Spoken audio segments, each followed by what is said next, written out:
Okay, thank you everyone and welcome to our webinar discussing air quality in Canberra and the impact of air pollution on our human health. So before I begin by discussing these important issues, I first want to acknowledge that I live here and I work on the lands of the Ngunnawal people, and I recognise the continued connection of the Ngunnawal people to their country. I also acknowledge the Ngunnawal people have a deep cultural knowledge of conservation and land management, which is so important when we're talking about anything to do with the environment and its management here in Canberra. Indigenous knowledge is vital for any understanding of how our environment works and best practices on sustainability. Okay, I would also like to acknowledge all those who've contributed to our story map, and that's the reason that we're having this webinar today, was that our story map was published on our website last week. So those who contributed include my team and our researchers, but it also includes the very generous time of community members sharing photos, details of experiences and their health issues. So as part of that acknowledgement, I'm well aware there are enduring impacts of the 2019-20 bushfire smoke event, and that trauma lives on for many people today. In our survey, we had many awful experiences that were communicated to us, and we're well aware that some of the impacts of the issues we're talking about today really were significant events of deep loss and grief that persist. So there'll be plenty of time for you to ask questions or to share and offer your comments. So you can do that either through social media. We have various platforms that you can share with us, or you can type into the chat box. So we won't have open questions with people popping up and asking, but if you type them into the chat, hopefully we'll get around to asking and answering those questions. So there are several motivations for us to put together this report on air quality and human health in the ACT. So in late 2019, my office delivered the latest State of the Environment report. So the State of the Environment report is a 4-yearly report that we undertake that provides a comprehensive assessment of the state of the environment here in the ACT and how our environment is being managed. In the State of the Environment report, there were issues that were identified with air quality monitoring and with the data available. And not all recommendations of the report, the SOE, were accepted by government. Secondly, the State of the Environment report was delivered partway through our black summer. Yep, that summer, when climate change came knocking on our door, when we couldn't avoid the impacts that affected all of us directly. It was unavoidable. And air quality became an environmental issue of immediate concern, whereas prior to that, we really did think that we had excellent air quality here in the ACT. So this was a screenshot from the Fires Near Me app that I saved from the 4th of January 2020. And it shows just that, Canberra ringed by fire after weeks and weeks of smoke haze. So in this webinar, I'll be talking about Canberra's black summer bushfire smoke and air quality in general. And then I'm going to hand over to Dr. Arnagretta Hunter to discuss the health impacts of air pollution. So Dr. Hunter has many affiliations, and I'm very grateful that she could be sharing her expertise with us this lunchtime.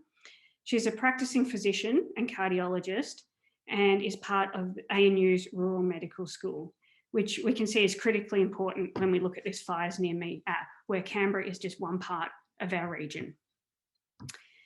In addition to her clinical background, Dr. Hunter has an interest in the environmental determinants of human health, how our health impacts with the environment, how climate change is already impacting our health here in Australia, and also about the future of humanity and our well-being.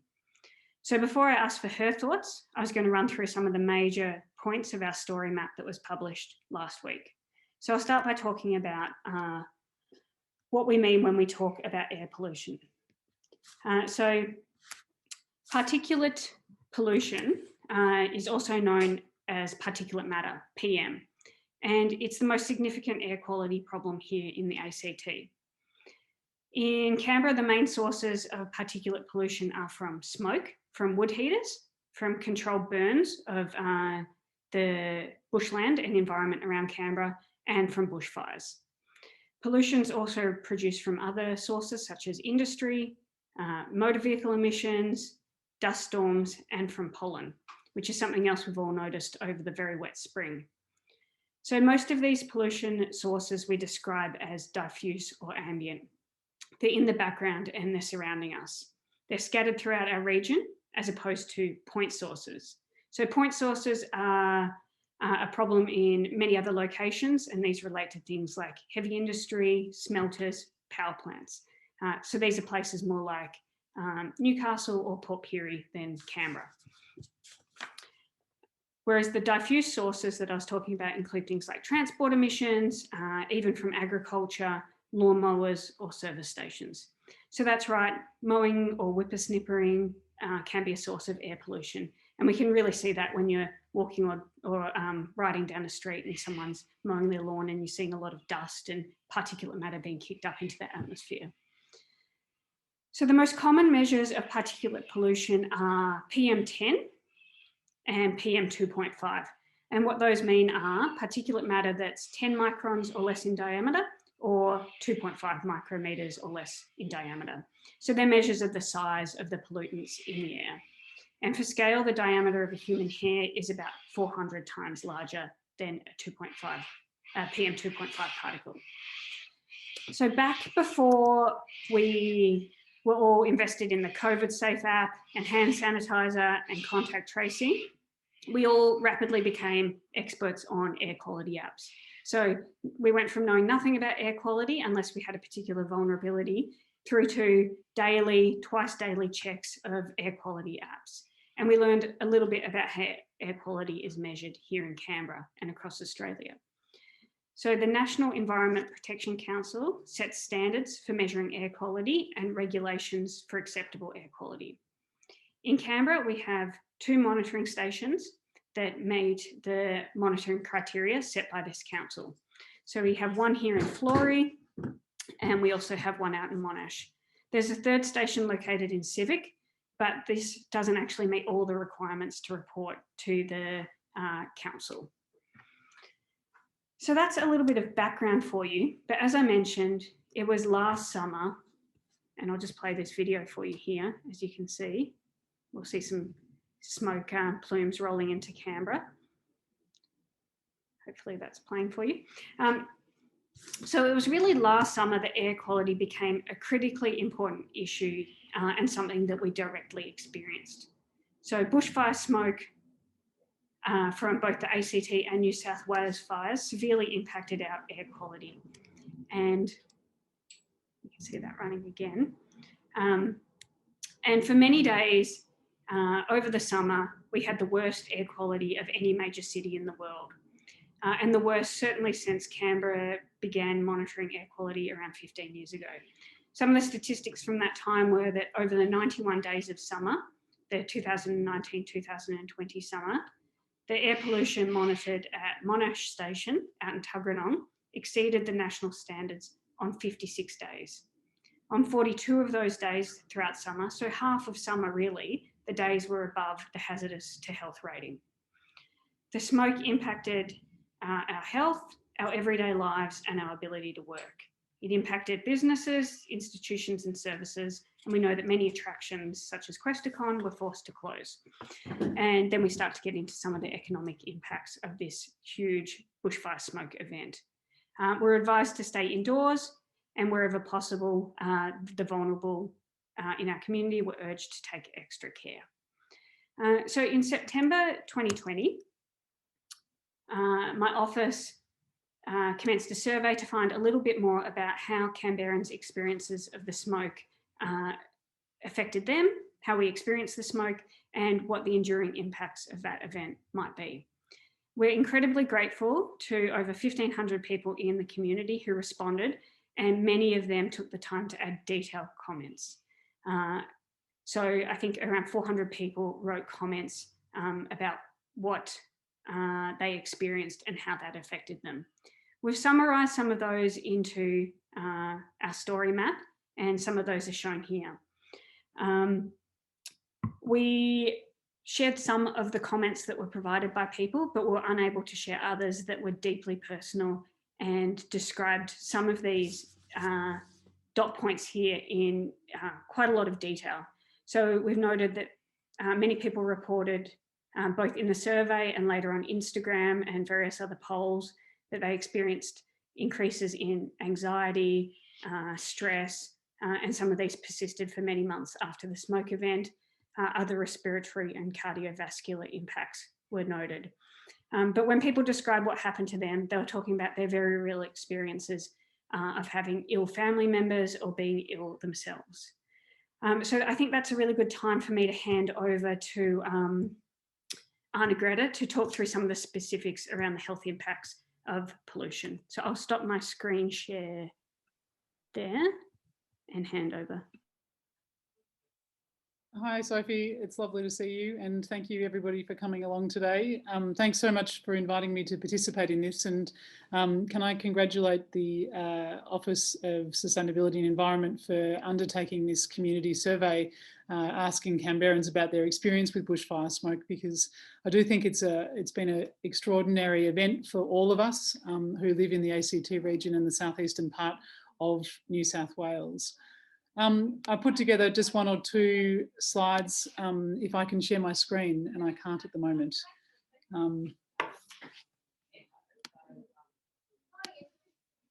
Else, can I share my screen? Oh, there we go, fantastic.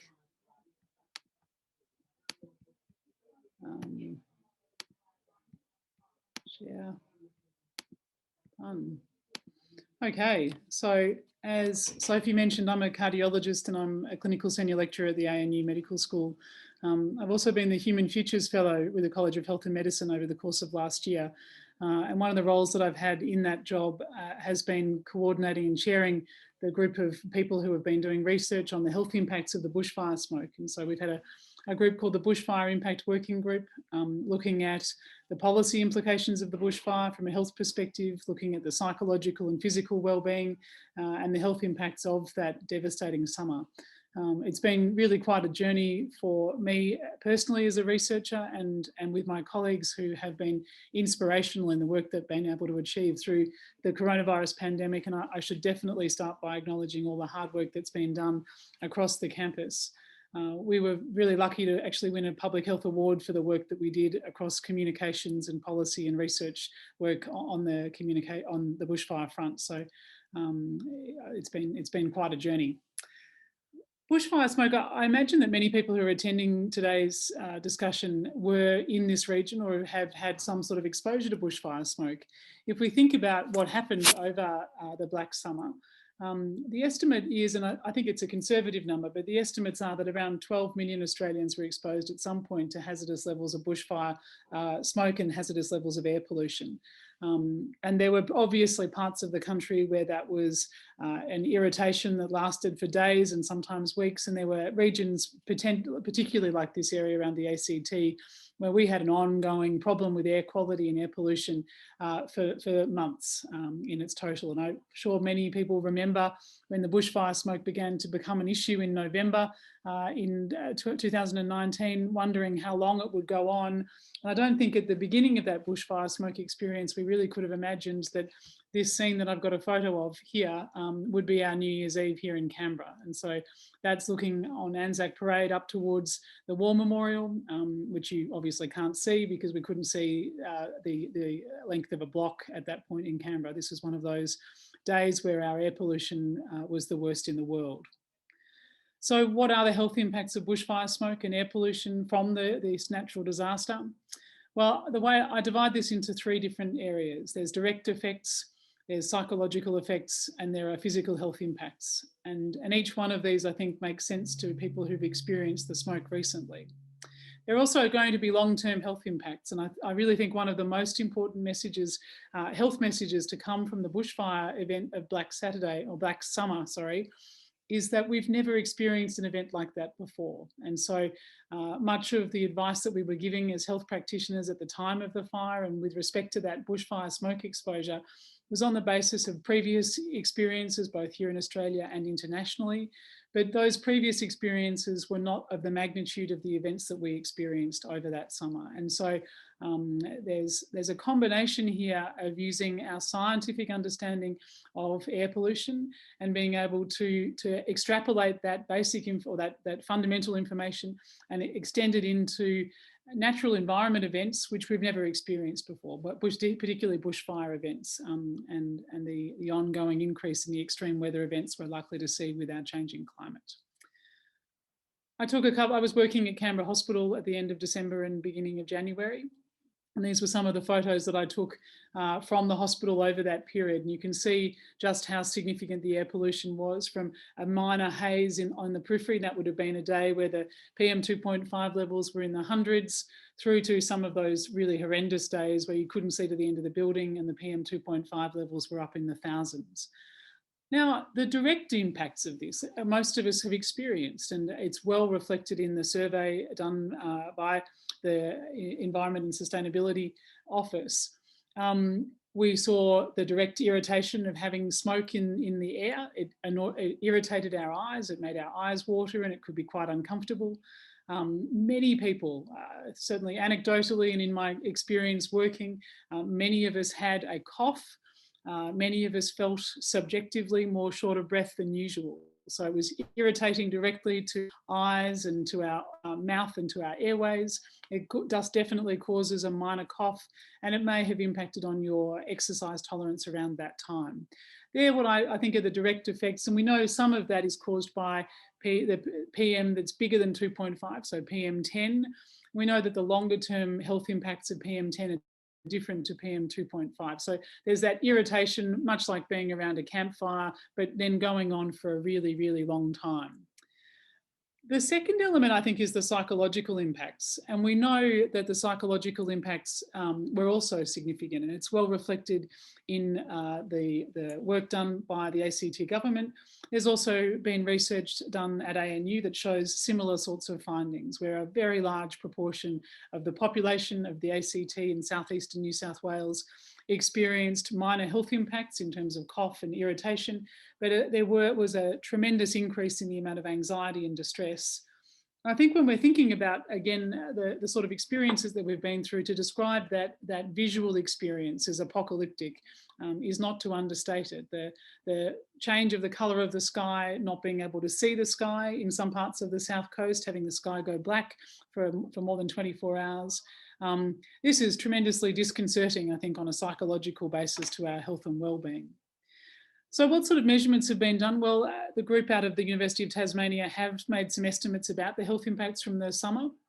And they estimate that there were, they're not estimating, we know that 33 people were killed directly by fire. And that's an extraordinary number, tragic loss for the communities, but it's also remarkable to think about the magnitude of the fire, that not more people were killed. The number of 400 plus people dying from smoke-related complications is drawn from looking at hospital admission data. And so there were about 400 more deaths over this period from across the eastern part of Australia through the hospital admission sequence. And we also know that during that period, there were thousands of people in hospital, thousands more people than expected over that period. We know that 12 million people were exposed to hazardous air pollution. We know that the mental health effects impact and resonate through our communities.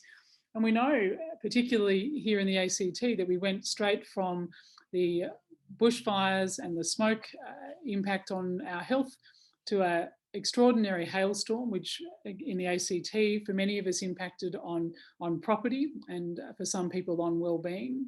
And then into the coronavirus pandemic, which has been an extraordinary journey. And so there's a lot of ongoing questions that arise from this, particularly about the physical health impacts. I thought it might be worthwhile just mentioning climate change and health.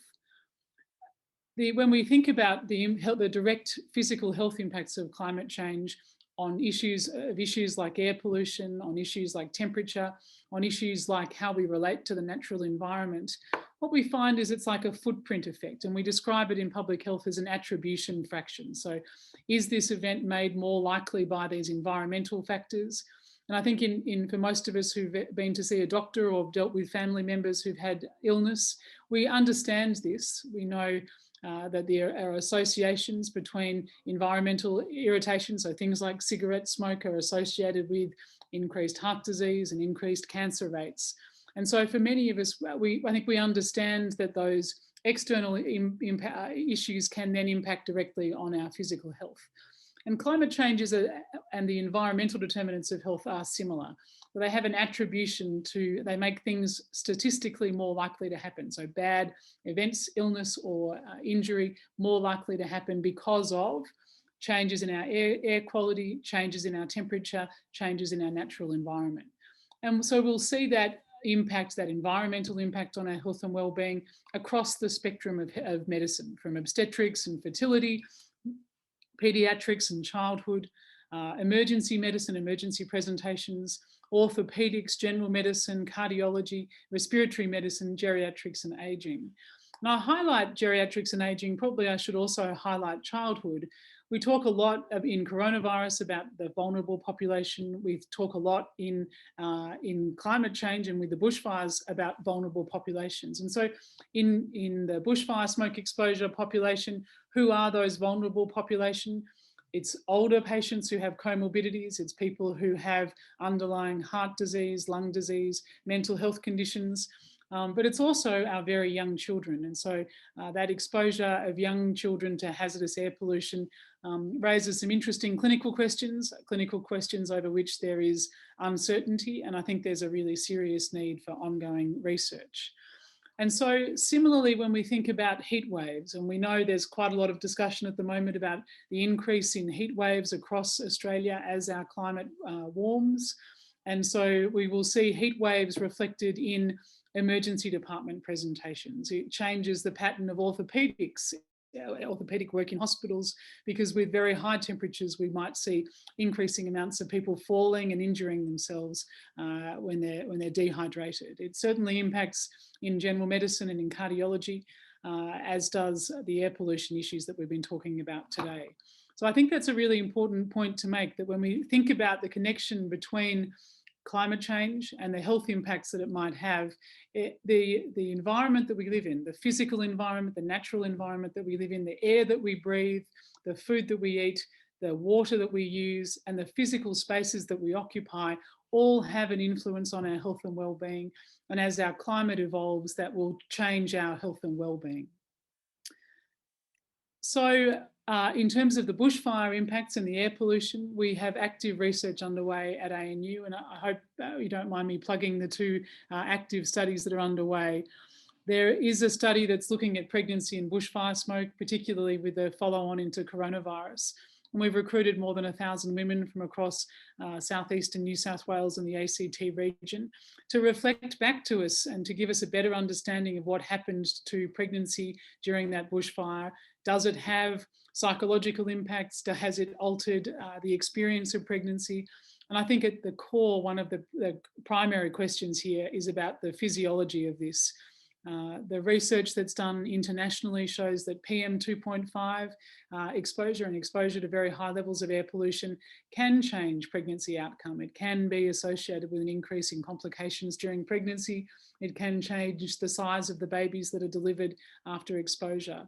And I think the question here, and it is a question we do not know the answer to, but the question is, are we going to see, or do we see, a population impact from pregnancy and bushfire smoke exposure? Similarly, we have a study run by the School of Psychology at ANU looking at the national wellbeing associated with follow-on from the bushfires. And we're looking for national recruitment here, not just from the ACT, but around the country, of reflecting the impacts of the mental health impacts, particularly of that bushfire period. And so if you have an opportunity to participate, we'd be very grateful. Sophie, I think I've probably talked too much. I'll stop there. I'm hoping there'll be some good questions. No, you haven't talked too much at all. That was excellent, Arnagretta. I'm happy for you to plug those very important surveys. They're a fantastic opportunity for us to collect information about this event. And from what I've heard, in general, research into this area hasn't been sufficiently funded to collect that valuable data. And I really appreciate that explanation of the bushfires, the smoke, but also that methodology behind how we attribute impacts to the event. So rather than looking at like a simplistic understanding of causation, looking at that fractional attribution.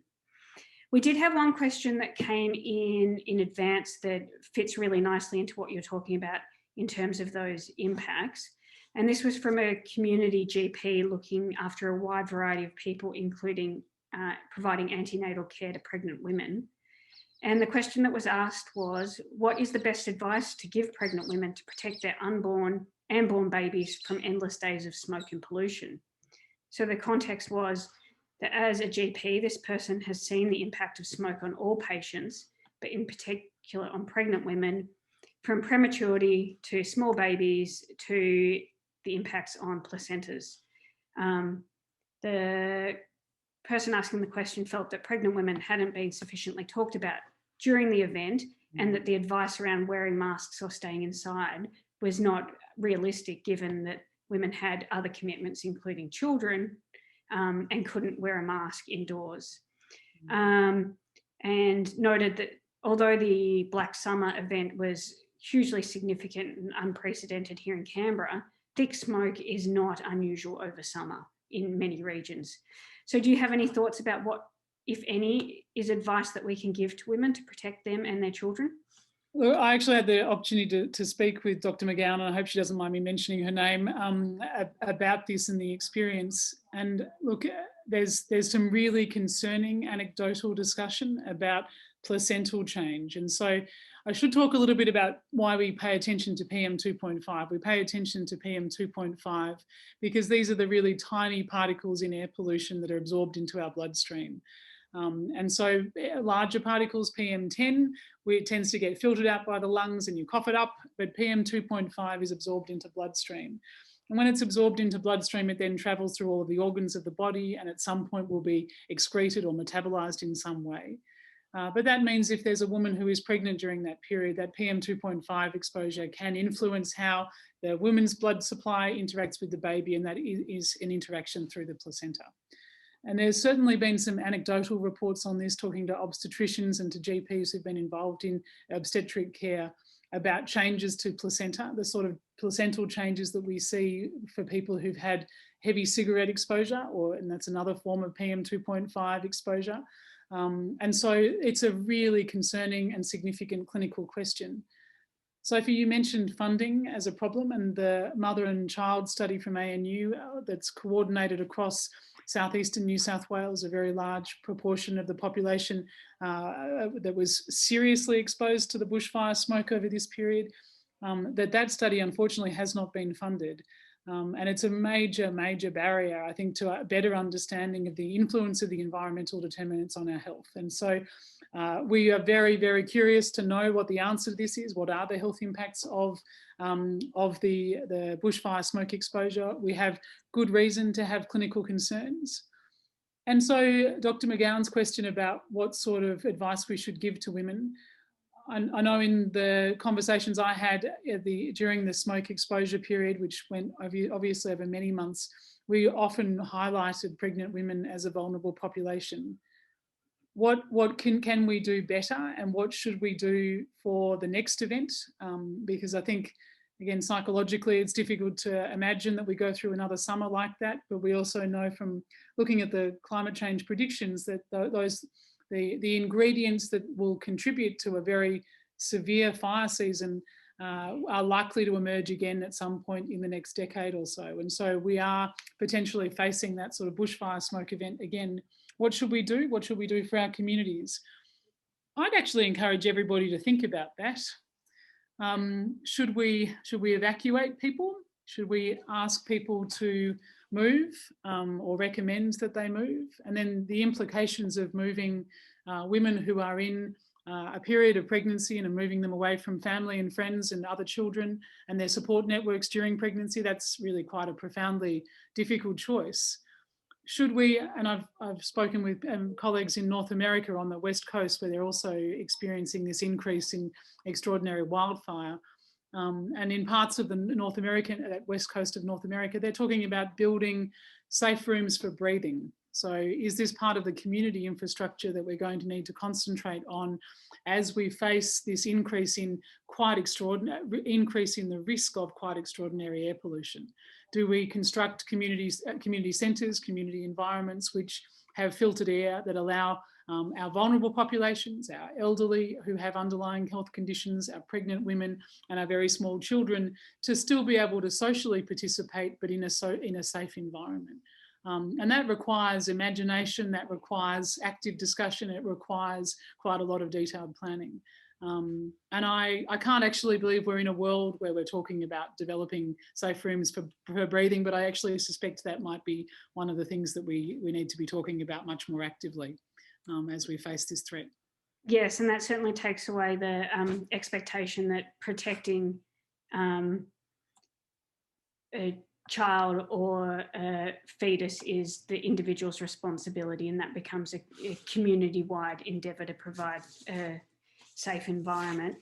But that also brings me really nicely to some of the questions that came up, not for this event, but in the community survey, which was around buildings. And from what you've just said, buildings really are, and our built infrastructure is sort of the front line in terms of protecting us from air quality. And one thing that came up in the survey from both the questions but also the comments that were provided was the differences in experiences in terms of people who had housing that provided a barrier in some way to the smoke or access to air purifiers, and that other level of vulnerability around people's economic ability to obtain air purifiers.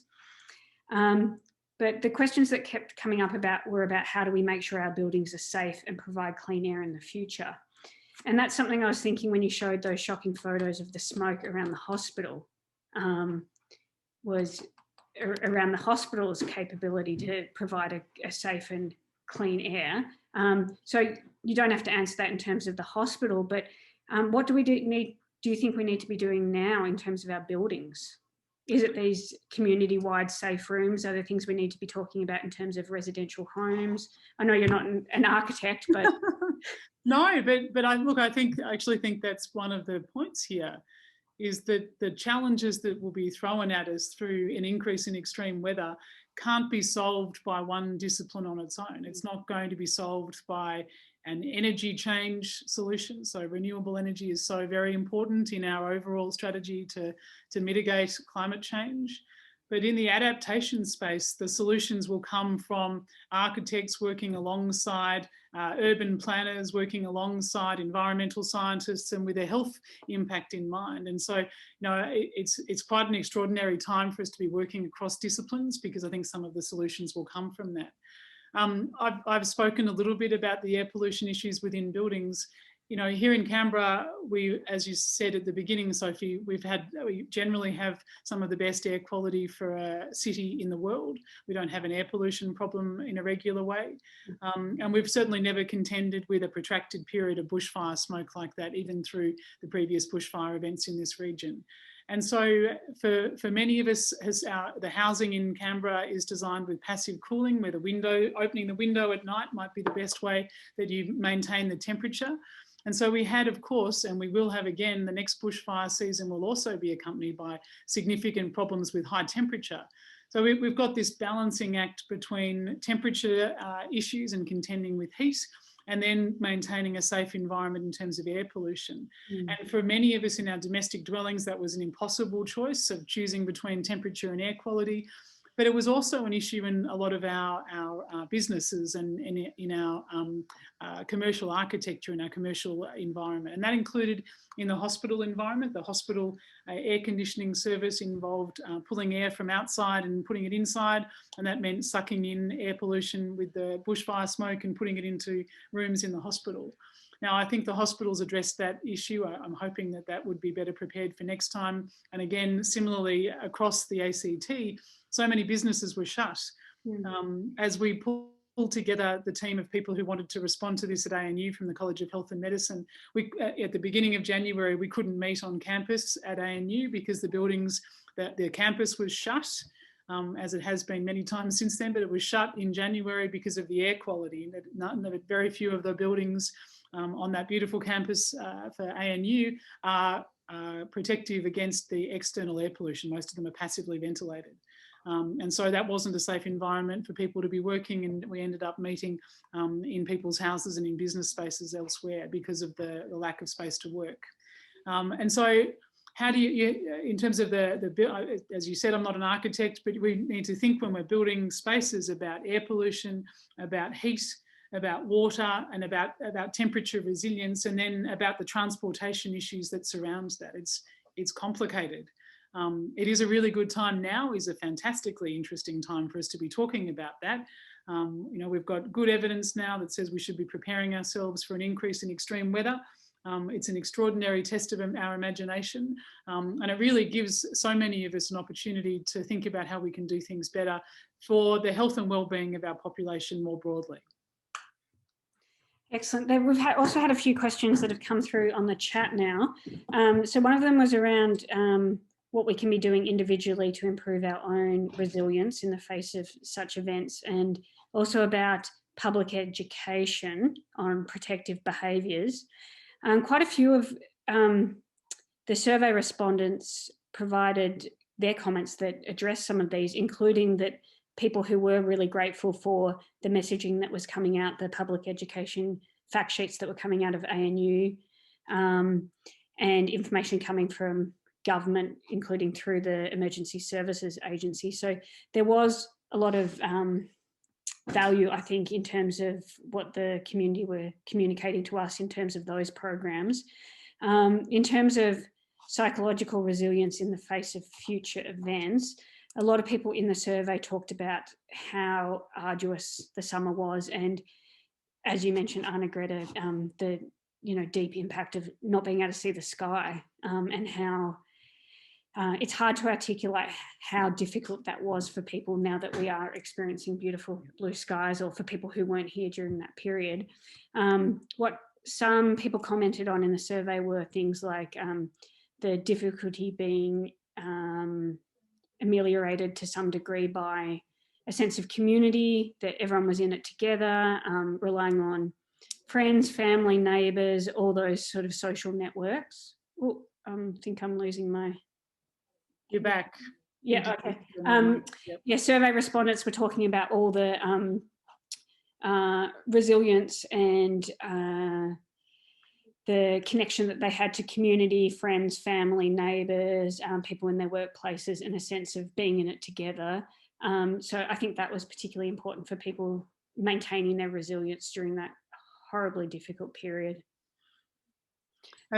Yeah, look, I think I don't think we've all worked out what the strategy might be, and I think this is one of the reasons why some ongoing work into the psychology and the psychological impacts.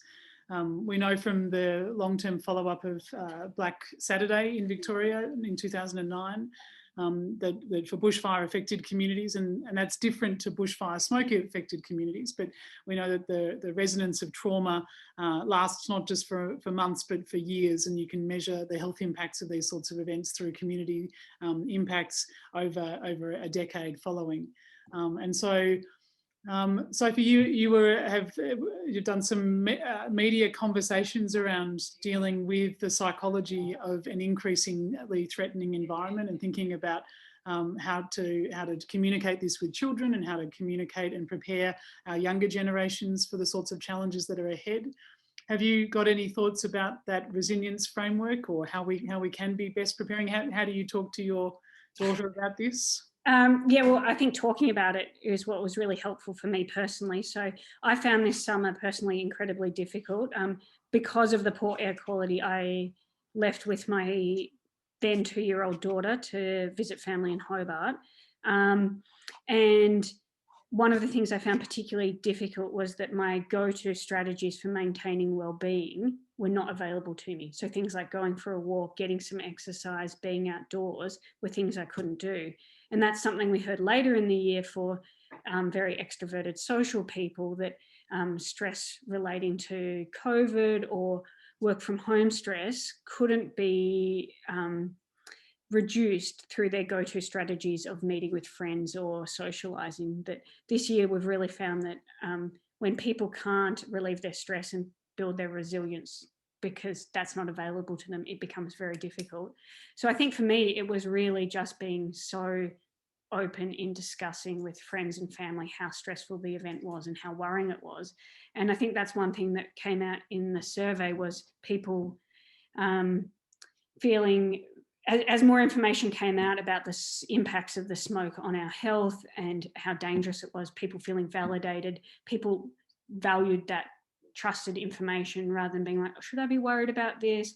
I don't really know how to interpret this PM 2.5, but hearing, yes, this is a significant issue. It's an issue for vulnerable people, but also for everyone's health. These are measures that you can put in place to try to protect yourself. I think people took a lot of confidence from hearing that and having that open, trusted communication. We also have, to throw you in it, you've been our go-to architect, but now we need you to be a Bayesian statistician for us around data. And you've talked about how valuable this data is and how we're potentially missing some important information by not having widespread studies taking place already. But there's a question regarding the impact of clean air on birth weights or poor air quality, and how in a Chinese example, there was a significant sample size, but here we may only have 1,000 mothers and babies that we have available to survey. Is that still useful information, to paraphrase? Yeah, so I have to say Ben's statistical understanding is much better than mine, and so I'm not going to comment on the statistics. I understand that there can be power issues, and I think the other issue in terms of a voluntary participation survey is getting a good representation from across the community, and I know that's a challenge when we're recruiting particularly through the coronavirus pandemic and trying to use social media, etc., as the main way of reaching out to women. I think there's a fundamental question here, which comes back to the framing that I mentioned earlier, that when we talk about illness and we talk about disease within the Australian population, we're good at defining disease on the biological basis. You know, coronavirus is easy because you do a test and you've got a positive result. Having a heart attack is a biological event. Having influenza is a biological event. Having lung disease is a biological event. We also, when we look at our health data routinely through the Australian Institute of Health and Welfare and through the Department of Health, we quite often look at what's called the social determinants of health. We look at the influence of geography and education, socioeconomics on our health and well-being. And in quite a lot of the sorts of diseases that I manage routinely, those social determinants of health are easily as appreciably important as the biology that underlies this. And so I think in the medical and the health profession, we've become much better at appreciating biology and society are both really tightly connected. The third element is this environmental determinants of health and well-being. And we at the end of last year had the preliminary report from the Australian Institute of Health and Welfare looking at the health impacts of bushfire smoke.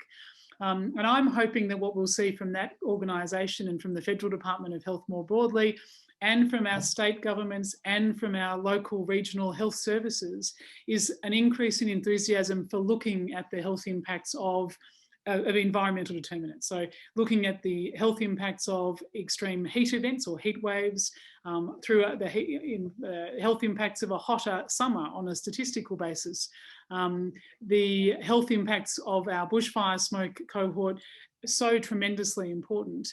And we can get that by looking at population health data, and we should be able to access some of that stuff if we're looking at it from a federal government perspective.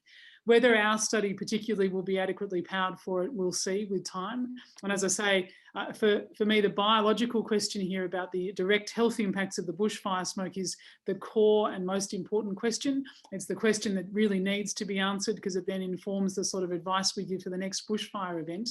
And without adequate funding, we're really going to be compromised, I think, in how well we can answer that question. So again, there's politics behind this. The government's enthusiasm for investing in research around environmental determinants of health has historically been low, although I would hope that perhaps after the experience of the Black Summer, that is changing. And it'd be nice to see some investment into that space.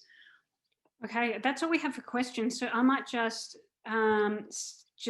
go back to sharing my screen so I can wrap up with a few slides that summarize. So I'll do that now.